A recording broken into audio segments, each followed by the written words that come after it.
The topic for today's discussion, today's panel for the next 55 minutes is building unicorns. And we have with us 4 founders of 4 companies, of which 2 are known to be unicorns, and 2 companies, it has never been determined that they're unicorns because they never raise money. So you don't know what the valuation is. But believe me, they are unicorns, right? And that's why they're here. Hari Menon of Big Basket, who's been very busy through the COVID period, through the lockdown, through the subsequent months. Ritesh Agarwal of OYO. We have Nithin Kamath of Zerodha. And we have Sridhar Vembu of ZOHO. Let's go straight into the discussion. I don't want to spend too much time reading out their profiles. I'm sure you know who they are. So Hari, let's start with you.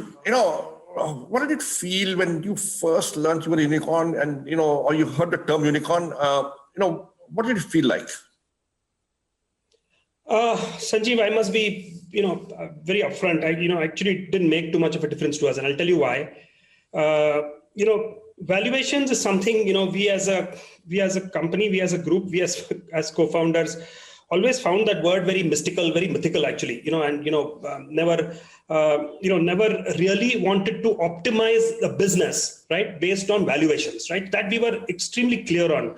In fact, in 2011, when we started, I don't think there was a word called unicorn. I don't even remember, hearing about it, and it came much later.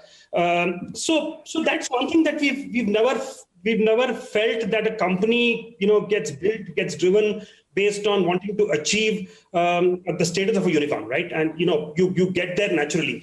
The reason also I'm saying this is that it varies by sector. Look at us right now, right? So we can either be in retail, right? We can be in the traditional, retail space, and that's what fundamentally we believe we are. We are a grocer, right? At the end of the day. And if we didn't believe that we were grocers, then we wouldn't build the business the way we built it, because there are a lot of elements within the business, like merchandising, for example, right? We have people who understand farms, who understand grains, right? And they're not tech guys, right? They understand how to really buy a whole lot of that stuff. We would have never built, strong, parts of the business. So if I read you, Hari, what you're saying is, listen, unicorn is an artificial construct. It's a piece of jargon. It's a term. It doesn't really matter. What matters is building a business, servicing your customers, and doing it right, and hopefully over time building a growing, sustainable, valuable company. And if you're a unicorn, great. If you're not, just keep working. Absolutely, Sanjeev. Hang on, you hit the nail on the head. So that's really what we focus on. So we had set ourselves goals, and so we kind of chase those goals rather than unicorn as an outcome. Okay. So Nithin, coming to you, would you agree with Hari on that assessment of unicorn, no unicorn, unicornism, right, as is now prevalent? Yeah, absolutely. I absolutely agree. I don't think you can build businesses chasing outcomes, right? As in, it's about getting up every day and trying to do something better for your customer. And if right place, right time happens, unicorn or whatever, can potentially happen as well, right? So no, I mean, we've never chased that ever as a business till date. Okay, so what we're coming to is that, look, unicorn is a term, it's great, but you can't chase it. You shouldn't think too much about it. If it happens to you, great. Tomorrow the exchange rate moves a different way. You may no longer be a unicorn. It doesn't matter, right? For example, we are listed, right? The first time we hit $1 billion market cap was in 2007 or 8, and the exchange rate was 40 rupees to $1. Okay, so the benchmark for unicorn is different, right? Although the term had not been invented. So first message, don't think too much about it. Do your work, right? And try and grow your company, try and service your customers better, manage your employees, right? But Sridhar, if I were to come to you, right? You have built ZOHO, been building it for the last 25 years, right? And you never raised external capital. You never raised venture funding. That's very unusual. And Nithin, I'll ask you to answer the same question, right? Because you also did the same. You never did that. Why was that?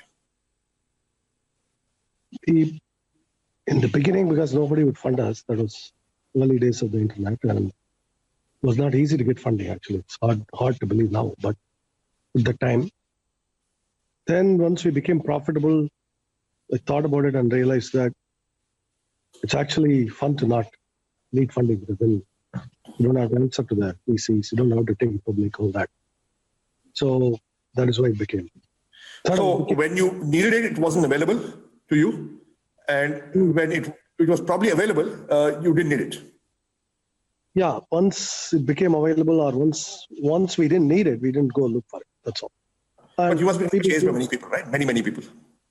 Yeah, we get calls, but at some point I decided, no, it's not. I mean, it's not that I had any deep philosophical objection to it, just that we didn't need it. And I had this idea that it's always going to come with strings attached. You're going to give up some freedom, and I didn't want to give up the freedom. That's all there was. Okay. So independence, your freedom, your strings attached. You have maybe a 25, 30, 50 year time horizon. Obviously, we have a 7, 8 year time horizon. Right? And therefore, you said if you don't need it, you won't take it. Yeah, that was. Although it must be tempting, right? You get a valuation benchmark, employees ESOP gets priced. It's a club, right? You move around in those circles, and that didn't tempt you. Well, it helped that I wasn't moving around in any circle. I hold myself up in a. That's a good one. That's an important one. Yeah. Yeah. Nithin, your views on this? You also have not raised money. You built a very valuable company. No, I'm a big fanboy of Sridhar. So firstly, and so the thing is, again, the story is same. So when we started, we started in 2010, coming back on the back of the financial crisis. It was probably one of the worst times to build a brokerage firm in India. I mean, not just in India, across the world. So it was tough for the first 2 years to kind of raise money.